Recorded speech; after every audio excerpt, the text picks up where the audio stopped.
Hola, bienvenidos a todos y a todas un día más a Hispanoamérica en tiempos de cuarentena. ¿Qué vamos a ver hoy? Pues hoy vamos a ver el bloque 2.2 de Perú, Chavín de Huántar. La cultura chavín se desarrolla en lo que es zona serrana, con fechas desde 3200 antes del presente a 2400 antes del presente, o lo que es lo mismo, del 1200 antes de Cristo al 400 antes de Cristo. Chavín de Huántar fue uno de los principales centros ceremoniales y religiosos de Perú. Se sitúa, como hemos dicho, en zona serrana, en una explanada ocupando una superficie aproximadamente de unas 20 hectáreas, donde se unen el río Mosna y Huachesca. Como podemos ver en estos mapas, lo que fue Chavín, por ejemplo en el mapa de la derecha, está marcado en rojo.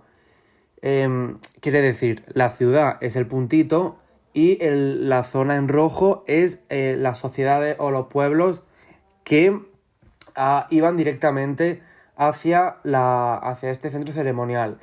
Lo que pasa es que Chavín marcó como una corriente a nivel estilístico, a nivel arqueológico, a nivel arquitectónico, y lo que se ve en un color más salmón es, digamos, el área que llegó a tener influencia Chavín en cuanto a estilo.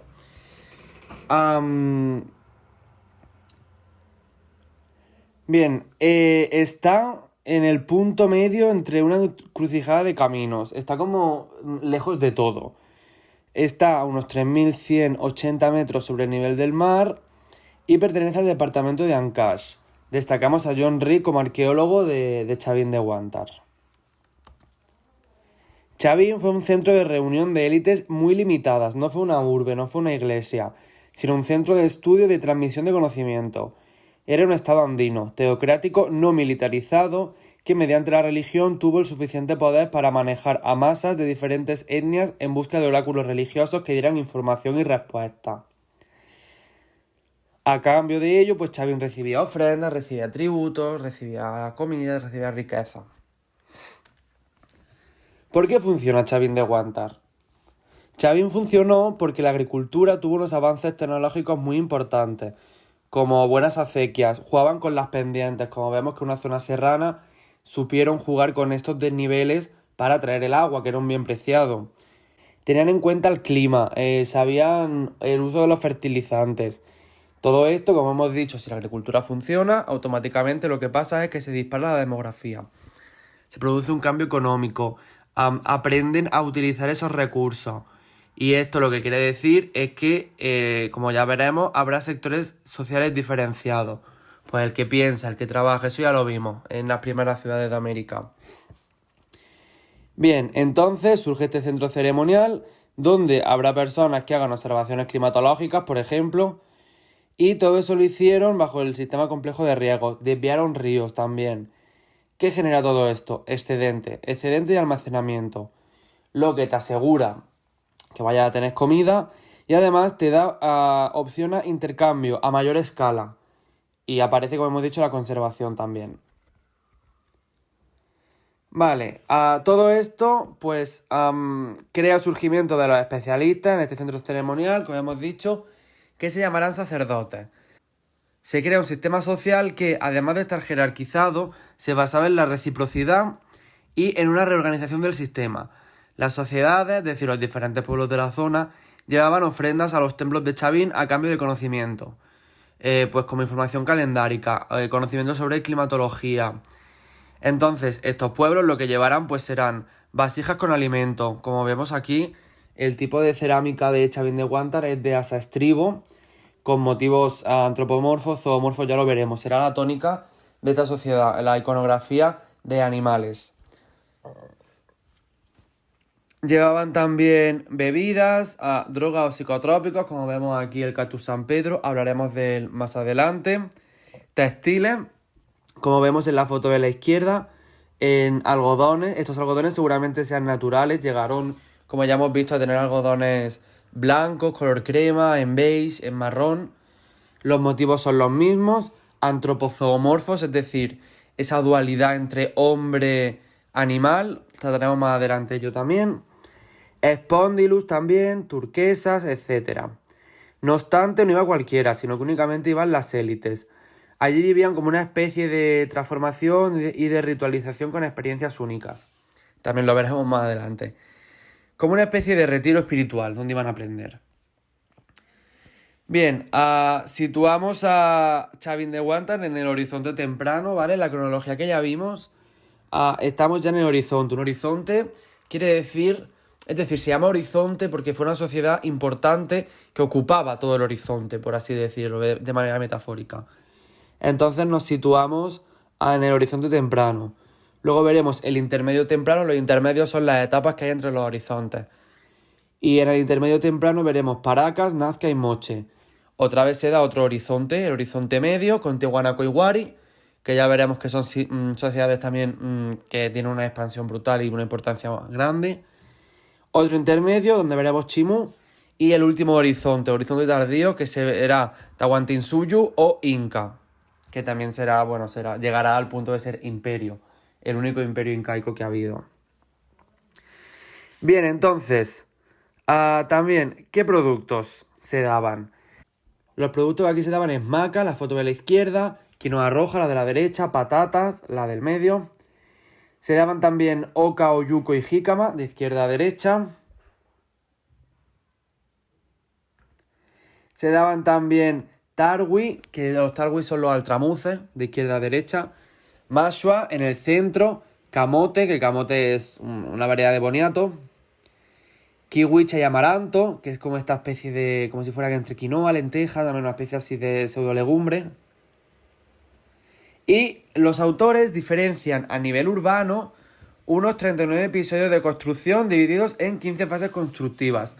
No obstante, no vamos a entrar en ello. A quien le interese, repito, como en cada vídeo, que contacte conmigo en comentarios y le mando bibliografía. Lo que sí que se destaca la primera fase, los primeros 400-500 años es cuando más se construye. Aquí vemos en la foto de la izquierda cómo está situado en cuanto al paisaje, ¿no? Con los ríos, donde vemos el templo viejo, el templo nuevo, el lanzón, la plaza en U. Es muy importante porque había esta construcción en U con las paredes inclinadas y gruesas. Tiene fechas de 1200, 800 antes de nuestra era, antes de Cristo. Una plaza circular, hundida. Ahora nos vamos a la imagen de la derecha. En esta misma construcción en U vemos una plaza circular hundida que al parecer tiene orientación oeste y aparece un reloj solar que mide el paso de los días. Vemos también el castillo, la portada de las Falcónidas, la veremos después con más detalle. Pirámide Tello, el brazo izquierdo y el brazo derecho y una plaza cuadrangular hundida. A nivel subterráneo, es una de las mayores, uno de los mayores ítems que tiene Chavín de Guantar, el nivel subterráneo. A nivel subterráneo se han encontrado escalinatas, túneles, encrucijadas, canales, laberintos, construcciones elevadas, ductos, acueductos, válvulas, etc. Había toda una complejidad de infraestructuras a nivel subterráneo increíble. En estas infraestructuras también, ¿qué vemos en todo este complejo laberíntico? Luego veremos para qué servía este complejo laberíntico. ¿Qué vemos? Aparecen lápidas y grabados con motivos antropozoomorfos. Es decir, aquí se trata sobre todo la dualidad. Si recordamos cuando veíamos el templo de las manos cruzadas, en esas primeras ciudades que vimos una dualidad entre hombre y mujer. Aquí la dualidad se da entre hombre y animal. La simbología será muy importante en este sentido. ¿Qué cogen de simbología? Lo que utilizan a nivel simbólico es, sobre todo, jaguar, serpiente, cocodrilo. Son los animales que representarán deidades. Serán las deidades, el jaguar, la serpiente y el cocodrilo. También las aves, también anfibios, pero sobre todo esos tres. Que, si pensamos un poco, estos animales no son de esta zona. Son animales amazónicos. Por lo que ahí se puede dar una evidencia a nivel, digamos, de intercambio que tenía Chavín de Guantar con otro tipo de sociedades de otras zonas. Entonces, muchas veces se entrecruzaban, aparecían hombres con rasgos felínicos, con ojos rasgados, con colmillos, como podemos ver en estas dos imágenes de aquí. Entonces, a nivel pétreo, ¿qué destacamos? Destacamos el lanzón. El lanzón fue encontrado en un espacio muy estrecho a nivel subterráneo y representa un ser de fauces felínicas. Tiene pelo, serpiente, manos con garras de carnívoros, defensas suprahumanas, rasgos de murciélago. Se encuentra en el Templo Viejo. Si vamos atrás, el Templo Viejo lo vemos situado en estos mapas. Se encuentra en el Templo Viejo y se cree que es de culto a jaguar. A partir de aquí, como hemos dicho, los animales serán esas deidades. Cuando no aparecen directamente los animales, con motivo antropomorfo, aparecen esos hombres con esos rasgos. Será toda la cosmología de Chavín y esto será, digamos, cuando hablábamos del estilo que Chavín influenciaba, en este será uno de los sentidos en que influenciará. Es decir, el resto de sociedades cogerán también esta cosmovisión, esta simbología, la adoptarán. Bien, como vemos en este lanzón, en estas imágenes se pueden ver eso, ¿no? El hombre que tiene esas fauces felínicas, esos colmillos, que tienen mucha simbología a nivel de transmisión y de culto, ¿no? Hacia esa deidad. Bien, las catacumbas se conservaron muy bien hasta el día de hoy. No eran espacios de uso doméstico, sino eran ritual. Vale, ahora sí, explicamos un poco el significado que tenían estas catacumbas. Se llevaban a cabo procesos rituales con antropofagia muchas veces, sobre todo de conversación o de iniciación al sacerdotismo. Era como una especie de proceso que tenías que pasar para iniciarte para ser sacerdote. Entonces, uno de estos procesos, ¿en qué consistía? Tenemos que ponernos en la situación de estar bajo tierra, en sitios estrechos, conductos, acueductos, canales, con un sistema de obertura y cierres que dejaban pasar el aire para crear ruidos estrepitosos, que dejaban pasar la luz a tal día, a X hora del día, porque entraba y la luz iluminaba pues el obelisco Tello, por ejemplo. Con psicoactivos, tomaban cactus San Pedro, que luego ya veremos lo que crea el cactus San Pedro, pero eran psicoactivos, con toda esa iconografía de jaguares de serpiente, con el sacerdote. Es decir, se creaba un escenario donde la persona que lo vivía sufría experiencias únicas, sufría como una especie de transformación. La imagen que aparece aquí abajo es una recreación actual de cómo se pensaba que eran los chamanes. Si veis, tiene toda esa iconografía que hemos dicho, toda esa ornamentación, esos rasgos felínicos, esas fauces, el báculo, muy importante, el báculo se ve representado en muchas representaciones pétreas.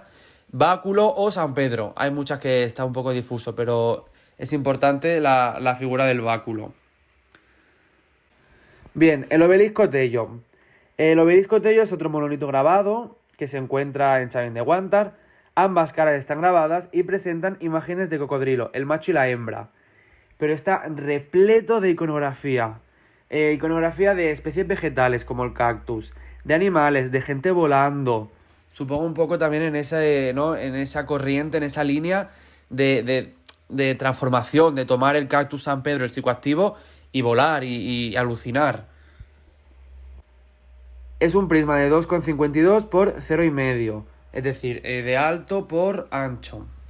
Fue hallado fuera de contexto, pero se entiende que estaba en el centro de la plaza circular.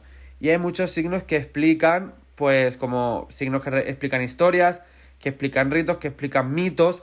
Es como una especie de comunicador, ¿no? De mensajes, te da mensajes. Tenemos que tener en cuenta que en Chavín no había escritura. Y esta era como, bueno, no había escritura. No nos ha llegado constancia de que hubiese escritura. Pero esta era como una manera también de comunicar, ¿no? Aquí se puede ver, por ejemplo, a modo de dibujo, el macho es, digamos, el obelisco Tello está en medio y a cada uno de los lados aparecen como las representaciones que se dan. El de la derecha es el macho y el de la izquierda es la hembra. Aquí se puede ver, por ejemplo, a nivel iconográfico, todo lo que iban representando de manera más detallada. Si a alguien le interesa, en comentarios.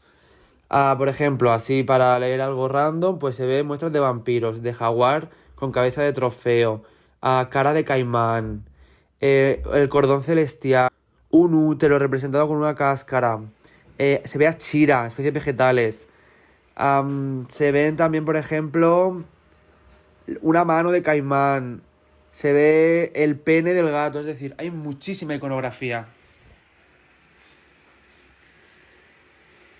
Bien, tenemos que tener en cuenta que había sacrificio humano, no como una práctica habitual, sino como hemos dicho, que ya hemos visto en más ocasiones, como una especie de, digamos, de acto ritual.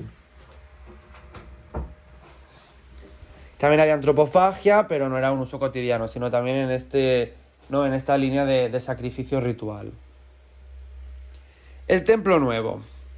El templo nuevo es una ampliación del anterior templo que había, es de estructura rectangular, con plataforma, con doble profundidad, con escalinatas de acceso y construido usando piedras grandes y pequeñas, en talud. Talud quiere decir que está inclinado. Ya veremos con malla que van a desarrollar mucha más esta técnica en talud tablero, ya lo veremos. Aparecen varios frisos con aves antropomorfas, con humanos, con rasgos de aves, en honor a esa dualidad.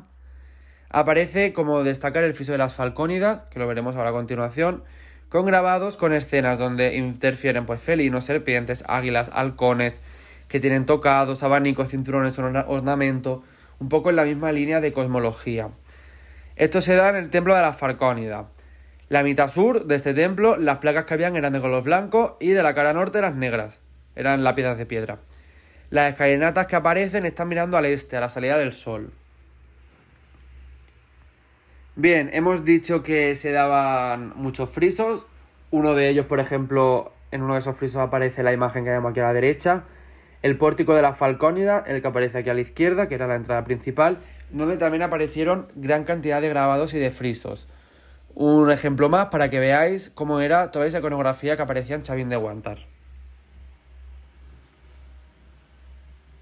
Aquí se pueden ver dos ejemplos de frisos. La imagen no tiene muy buena calidad, pero hay muy poco de Chavín. El problema que tenemos es que si se quiere buscar imágenes de Chavín de Guantar, aparecen de otras zonas, que son de cosmología Chavín de Guantar, que tienen toda esa cosmovisión y que tienen, digamos, a nivel simbológico e iconográfico, son Chavín de Guantar, pero de estilo Chavín de Guantar, no de la propia ciudad de Chavín de Guantar. Creo que estos dos son uno de los pocos que se han podido ver. En la de la derecha lo que se ve es una imagen zoomorfa, con todo este tipo de formas orgánicas, y el de la izquierda es una imagen como de un sacerdote con un cactus San Pedro. Bien, destacamos luego la Stella Raimondi. La Stella Raimondi es el tercer gran monolito tallado, está en el Templo Nuevo y se llama así en honor a quien la descubrió, aunque fue Raimondi. Esta lápida está en granito rosado, mide 2 metros por 0,73 centímetros por 0,17. Se refiere al ancho y al grosor. ¿Qué aparecen? Motivos de garras felínicas, humanos con poderes, bastones de mando, personajes de báculo, iconografía de aves, de felinos, de serpientes. Una curiosidad acerca de la Stella Raimondi es que fue encontrada fuera de su contexto también, pero fue encontrada como mesa, era la mesa de la casa de unos campesinos. Encontraron ese gran bloque de piedra y la cogieron como mesa. Entonces Raimondi, cuando fue allí, descubrió que realmente eso no era una piedra cualquiera, sino que podía significar algo más importante. Efectivamente, era uno de los mayores iconos de Chavín de Guantar. En la imagen de la izquierda se puede ver, lo que se ve, digamos, es la figura antropomorfa, que en el resto de imágenes se ve en la parte de abajo, está ampliada. Como vemos, tiene bastones de mando, tiene ornamento y aparece toda esa iconografía de esa deidad, mitad hombre, mitad animal, con esos rasgos, etc. Por último encontramos las cabezas clavas. Las cabezas clavas estaban colocadas en la parte exterior de los muros del templo, a unos 12, 14, 20 metros de altura. Aquí parece que no, pero eran bastante grandes, tenían unas dimensiones bastante grandes. Podían llegar a tener hasta 1,5 metros, 2 metros de diámetro, 1 metro de diámetro. Había de diferentes tamaños, pero eran muy, muy pesadas. Algunas son más antropomorfas, algunas más zoomorfas, como vemos. Presentan pues colmillos, rasgos felínicos. Se ha entendido también cómo esa transformación, ¿no?, de humano a animal, lo que hemos dicho. Se ven ojos excéntricos, muchas veces por esas alucinaciones, y algunos tienen la nariz tapada, como la figura del medio. Eso significa la muerte. Se ha entendido que si tienen la nariz tapada o los ojos vacíos, representan a muertos. Son todas diferentes, no hay iguales. La mayoría de estas han sido robadas, transportadas, vendidas. Solo queda una in situ, que es la de la derecha, esta que vemos aquí en la pared. En los museos de gran cantidades y se puede encontrar pues en el mercado negro, en casas de gente adinerada, en museos, etc. Bien, el cactus San Pedro que hemos comentado antes. El cactus San Pedro es un psicoactivo, es un potenciador. Seguramente lo habéis visto por aquí en jardines o en macetas. Y al tomar un vaso de cactus San Pedro, tratado de manera correcta, no cualquier cactus San Pedro vale. Tiene que ser cactus San Pedro que tenga más de 6, digamos, partes, como, es decir, en cada rama, ves que tiene como si fueran una estrellita que tiene diferentes puntas, tiene que tener mínimo 6 y crecer en unas condiciones de altitud especiales, que haya florecido, que tenga una especie de madurez, y luego tratarlo bien, para que sea, digamos, productivo. ¿Qué pasa cuando se toma una infusión de Cactus San Pedro? Pues, según explican, se te ponen los ojos en blanco, sudas, lloras, te defecas, te orinas encima, vomitas, el cuerpo se purga a todos los niveles. Es un gran desintoxicante. La mente se va del cuerpo, te hace encontrarte contigo mismo, te lleva a la parte del subconsciente, te la lleva al consciente, te dispara neuronas a 100.000, te hace ver tus miedos, tus flaquezas, tus debilidades. Muchas veces mucha gente ha encontrado respuestas de traumas que tenía escondidos o de problemas que no sabía la solución a través de esto, porque te dispara el subconsciente, el inconsciente, el consciente te pone como todo en el mismo plano. No obstante, lo que hemos dicho no vale cualquier San Pedro. Tenemos que entender entonces esta sensación dentro de las catacumbas, en pleno proceso espiritual, ¿no? Que estás bajo los efectos de este psicoactivo, estás en ese trance. Pues imaginar eso potenciado con los ruidos de los ductos, de agua, con luz, con sombra, con sonido estrepitoso, con iconografía, con el sacerdote. Debería de ser una experiencia, vamos, brutal de transformación. Bien, entonces, ¿qué ocurre? Bueno, lo que ocurre es que Chavín se fue expandiendo, fue adquiriendo información de diferentes zonas y pueblos. Hemos dicho que no tenía ejército ni gran población, pero sí que tenía gran represión a través del poder. El poder funciona por credibilidad, por convencimiento, por hay una especie de terror psicológico. En los últimos siglos ya vemos que no se construye muy, muy poco. Y hay mayores contextos funerarios a medida que va desapareciendo. Empiezan a utilizarlo como un cementerio más que como un centro de sabiduría, ya en la última fase. Pues esto se ve porque se han encontrado restos arqueológicos de enterramientos con oro, con espóndilus, con cerámicas, lo que indica que seguramente era como un enterramiento de élites, ya de última fase, ¿no? Como fue un sitio tan sagrado, de últimas ya no iban allí porque, bueno, cayó, pero en cambio seguían utilizándolo como un cementerio. Entonces, en el año 400 a.C. o 2400 antes del presente, se abandona por una hecatombe.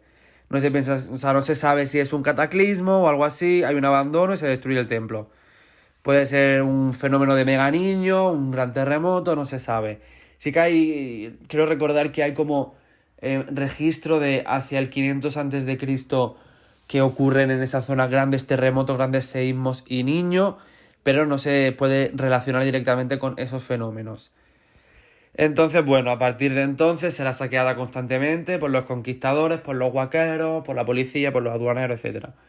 Será saqueada.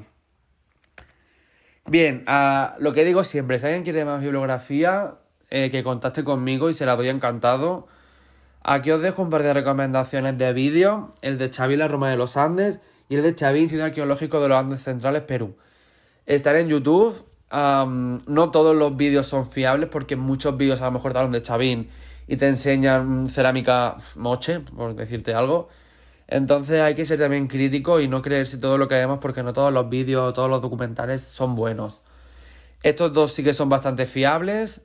Y nada, espero que os haya gustado esta parte de Chavín de Huartan como centro ceremonial. Y nos vemos en el siguiente vídeo. Así que muchas gracias por verlo. Hasta luego. Chao.